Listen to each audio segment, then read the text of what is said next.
You looking forward to going back to Louisiana? Most definitely. Home sweet home. So I'm most definitely looking for this weekend. Does this game have a little extra juice for you because of that? I mean, it's just home, but I treat it like every game, like it's a national championship. Are you gonna have a lot of family and friends there? Family and friends, that we all come to every game. This Okay. is no game special. It's just at home. How many times have you been in Tiger Stadium? I've played at Tiger Stadium twice, my freshman year, and this year will be the second time I'm playing. But besides that, I've been through Tiger Stadium, growing up, just kind of watching games and stuff like that. Did you grow up in LSU? I'll say I more grew up like a LSU fan, but we was open at each and everything. You know what I'm saying? Because where I'm from in Shreveport, most of our people are Dallas fans, anyways. We're not New Orleans Saints fans, but we have a handful that are, because my grandfather is. You know what I'm saying? I'm not saying that I'm not. That's just how I grew up.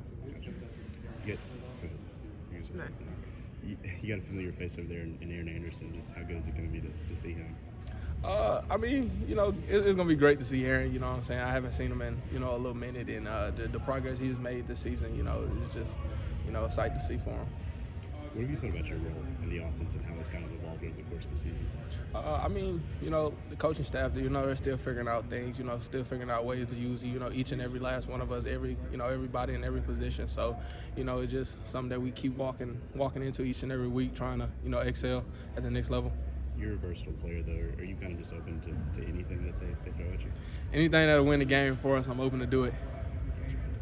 The coaches talked yesterday about starting fast, especially on offense and on the road. Just kind of how important is that going to be this week in an environment like Tiger Stadium?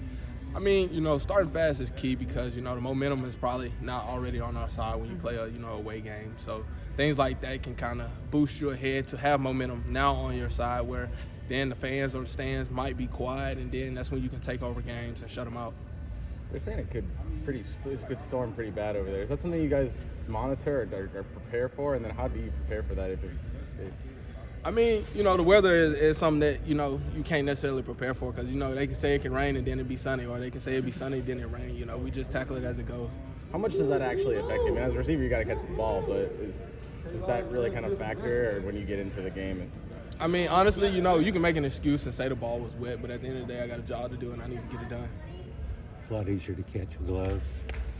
Me, it's preference on guys. Like my hands, I like to catch without gloves if it's raining. So, and then I got a lot of guys, on the team that likes to catch with gloves. So it's whatever going to get the job done for you. How are you feeling from a health standpoint? I know you're kind of doing something earlier in the season. Health-wise, I'm back. You know what I'm saying? I've been playing the last couple games, at a higher level than I played the first couple games. So I don't see anything, a downfall in that way.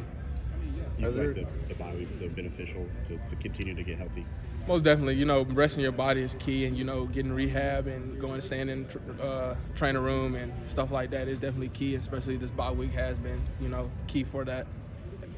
As someone who kind of prides himself on blocking, what do you think about Robbie Utes and some of the blocks he makes, and also his catching ability as well? All the tight ends, period, all the receivers, period, even, Jeremy and all the guys that be out there, we practice on this each and every day, it's just going out on Saturday and doing it.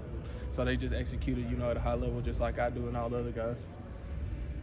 How do you think you guys as receivers have blocked and maybe progressed in that area as the season's coming on? We always got work to improve on, even me as myself as a blocker, route runner, catcher, all things like that. But I feel like we've been doing pretty decent, and, it's only up from here.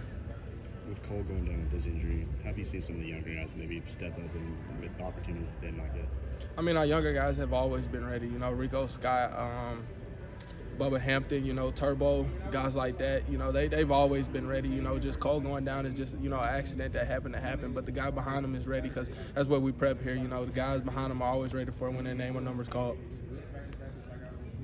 What have you thought about LSU's defense, specifically their secondary? I believe they have a pretty good defense. A lot of skilled guys, a lot of guys with talent, you know what I'm saying? But, we input a plan so we can execute, and that's all we got to do on Saturday is execute, and everything else is history. What did you learn from getting the personal foul late in the game at Tennessee, and just from that moment? Coach Shepard talked to us about it a couple weeks ago. Yeah, the personal foul was definitely on me. I'm going to take 100% ownership of that. And, it's something as a vet player that shouldn't happen again, and it won't happen again. I've learned from it.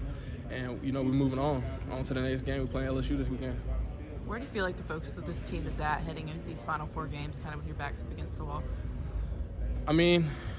it's the same approach. You know, each and every game is a championship. We live for, you know, to see each Saturday and not Saturday next after that because it's not guaranteed. So we're just going to keep tackling each and every Saturday and the team and that steps in front of us. What's your message to some of these receivers that hadn't played in Death Valley? Like, what kind of advice would you have for them for the environment? Tone everything out. That's all I can tell you. You know, stay locked in, execute when your name is called. You guys on Fridays have had some kids come in here and you kind of share moments. And what's that been like for you guys as players to see their reactions and to kind of give them that opportunity? Yeah, you know, guys come in. I mean, kids and things come in here, and we let them score touchdowns, and we hear kind of how they've been going through life. And when I say going through life, I mean some of these kids, you know, have disabilities and things that's wrong with them. And I kind of like how we constantly do this each and week in and week out because, you know, this shows their families and things like that. You know that their kids and things can come out here, interact with us. You know, we love up on them, they love up on us, they score touchdowns, and it just shows us outside of football, you know what I'm saying, the characteristic that, you know, a lot of guys on the team, not just me, have, you know, for kids and things like that. So I think that's pretty special what we've been doing. Appreciate it. Thank you, Kendrick. Thank you.